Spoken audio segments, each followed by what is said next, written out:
Halo semuanya, saya Coach Hendra Hilman. Kembali lagi di channel saya, Coach Hendra Hilman. Saya adalah Certified Business Coach dari Gratio dan saya juga adalah Head Coach di Gratio Bandung. So, hari ini saya akan sharing kepada Anda mengenai branding ya. Dan kenapa begitu? Karena sekarang di situasi new normal, tentunya Anda yang baru pertama kali nonton channel ini, Anda bisa like, Anda bisa subscribe, ya, bisa share ke teman-teman Anda. Tujuan daripada hari ini adalah saya ingin berbagi kepada Anda begini. New normal, new normal, new normal. Semua bisnis-bisnis sedang fokusnya kepada new normal, ya kan? Karena banyak bisnis yang terkena dampak COVID-19 dan juga banyak bisnis yang collapse, banyak bisnis yang merasa sulit, dan banyak pemilik bisnis yang stres dan sebagainya. It's all because the pandemic dan sebagainya.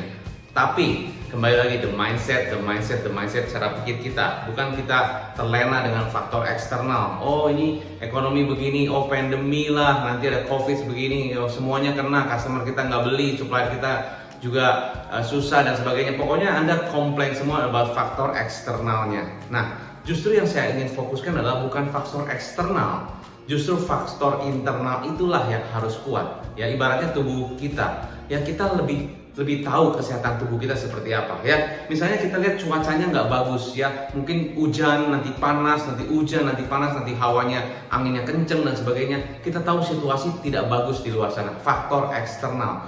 Tetapi internal kita, kesehatan tubuh kita sendiri kuat nggak? Kita sendiri punya imun nggak? Kalau kita nggak punya imun, mau kita keluar, wah pasti sakit gitu kan. Nah, justru di tengah-tengah kondisi seperti ini, ya, COVID-19 di mana-mana kita harus menggunakan masker, ya, harus cuci tangan dan sebagainya. Itu faktor di luar tidak baik. Maka kita harus kuatkan internalnya. Salah satunya tips yang saya gunakan untuk juga membantu klien saya adalah kita harus fokus membangun brand. Ya, supaya apa? Supaya tidak perang-perang harga. Dan customer saat ini kebanyakan di rumah, yes.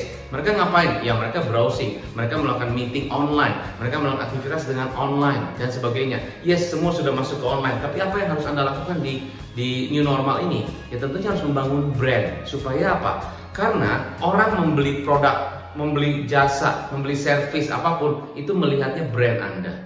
Ya, yes, if your product is commodity, kalau produk Anda komoditas, tentunya Anda akan saingan harga.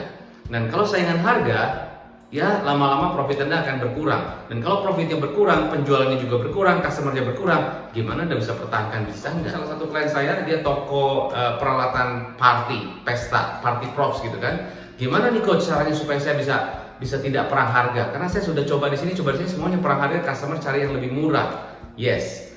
Kalau produk Anda adalah komoditas, pasti customer akan cari yang lebih murah. Justru customer membeli produk bukan hanya dengan secara fungsional saja.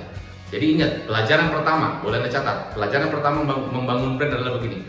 Jangan hanya fokus jual produk yang fungsional saja. Sekali lagi, jangan hanya fokus jual produknya saja atau jual produk yang fungsional saja. Tapi juallah produk dengan persepsi. Sekali lagi, jangan jual produk dengan fungsional, tapi juallah produk dengan persepsi. Maksudnya gimana coach? Maksudnya salah satu contoh klien saya, dia toko party props gitu kan, jualnya ya udah saya jual balon, saya jual peralatan pesta, saya jual kertas-kertas gitu kan untuk hiasan-hiasan dan sebagainya, ya, stiker-stiker dan sebagainya. Itu secara fungsional memang bagus, lengkap dan sebagainya. Yes, fungsionalnya. Tapi emosionalnya apa yang diangkat? Persepsinya bagaimana yang diangkat? Jadi jangan hanya fokus fungsional. Saya toko besi coach, ya, saya jual peralatan besi lengkap, toko bangunan lengkap, semua ada, dari mulai paku segala macam, dari mulai segala obeng, semua lengkap deh. Tapi itu fungsionalnya. Ya, kalau Anda cuma jual fungsional, Anda akan saingan harga. Justru yang kita fokus jual persepsi, emosionalnya yang mesti diangkat. Kalau gitu gimana coach? Saya kan toko peralatan pesta nih. Ya oke, coba peralatan pesta. Apa yang harus kita gali lagi? Pesta. Ya, pesta itu apa? Pesta identik dengan ya barang-barang perhiasan-hiasan, betul, warna-warna, balon-balon, stiker-stiker, iya betul, apalagi ya kertas kado, iya apalagi. Tapi itu membuat suasana gimana kalau pesta? Oh, suasananya istilahnya membuat kegembiraan, membuat kebahagiaan, membuat keceriaan, membuat moment of truth yang tidak didapatkan di namanya orang kalau di dalam pesta kan orang senang sekali. Mungkin orang itu akan senang sekali di dalam acara itu menjadi momen yang tidak terlupakan. So, mungkin iklannya nggak cuma saya adalah toko peralatan pesta terlengkap, termurah, nggak begitu. Tapi mungkin saya adalah the pesta atau the party maker specialist. Ya, we are make your party special, kayak begitu. Kita membuat pesta Anda begitu spesial. Kapankah terakhir Anda membuat pesta untuk keluarga Anda? Inkah Anda membuat keluarga Anda lebih bahagia dengan pesta yang dibuat begitu spesial? Kami adalah pesta spesial, atau kami adalah toko party special. We make your party special, something kayak gitu ya. Ini cuma contoh ringan-ringan sederhana aja, bahwa kita bisa position bisnis kita di market ataupun di mata customer bahwa we are the party specialist. Kita adalah spesialisnya membuat pesta, bisa begitu. Atau kita spesialisnya toko bangunan. Kita care about your house, kita care about your home, so we care. So that's why if you want to care about your house, you think about us. Ya, Anda bisa beringat tentang kita. Jadi something kayak gitu, lebih emosional. Jadi positioningnya tepat. Sekali lagi, pembelajaran pertama, satu, tidak fokus kepada hanya fungsional. Fungsional harus bagus. Yang fungsionalnya harus sangat bagus, tapi fokuslah membangun persepsi, bangun emosional. Tadi kegembiraan, kebahagiaan dan sebagainya. Lalu Anda positioningkan di mata customer menjadi spesialisnya, atau Anda fokus dengan tagline Anda. Ya, we help you make it better, misalnya begitu. We help you care your house, misalnya begitu kan. Contoh, itu Anda memposisikan Anda di market, sehingga market melihat, oh iya, kalau saya mau cari sesuatu yang tentang pesta-pesta, saya cari yang spesialis aja. Dengan demikian Anda sudah memiliki branding tersendiri, right? Jadi satu, fokus kepada bukan hanya fungsional tetapi pada emosional ataupun membangun persepsi. Kedua, fokus memposisikan, ya, mempositioningkan your brand, your product, ya, your business di market seperti apa. Ketiga adalah fokuslah kepada different why, atau apa faktor pembeda Anda sehingga kompetitor Anda sulit sekali untuk bersaing dengan Anda. Bukan dengan harga tentunya, ya, tapi ada faktor pembeda apa yang dimana kalau kompetitor ataupun customer melihat Anda itu sangat berbeda dengan yang lain. Salah satu contohnya adalah ini pemilik bisnisnya ini memang kebetulan dia seorang desainer, dia seorang graphic designer gitu. Jadi dia pada saat dia membuat sebuah acara pesta, dia yang ikut desain acara pestanya, sehingga dia buat satu pembeda begini. Saya bukan hanya toko alat-alat penjual untuk barang-barang pesta, tapi we make your custom design special party just for you.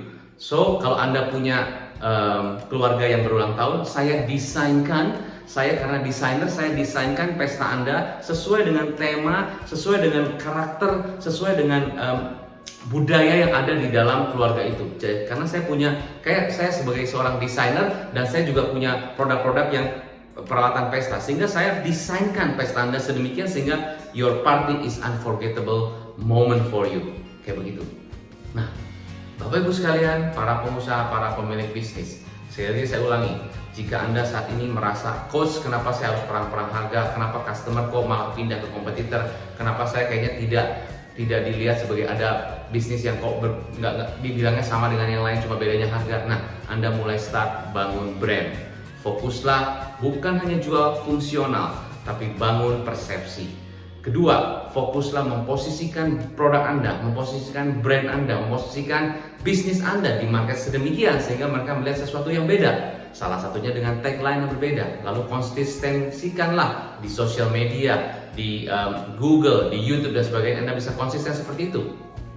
Ketiga adalah Anda buat sebuah faktor pembeda yang dimana kompetitor Anda sulit mengcopy bisnis Anda. Dengan demikian, your price is different, your customer will be focused on your business. Nah, semoga tips ini bisa membantu Anda, para pengusaha. Saya pun lakukan demikian. Saya punya faktor pembeda, saya punya branding, saya punya positioning di YouTube sehingga berbeda dengan yang lainnya.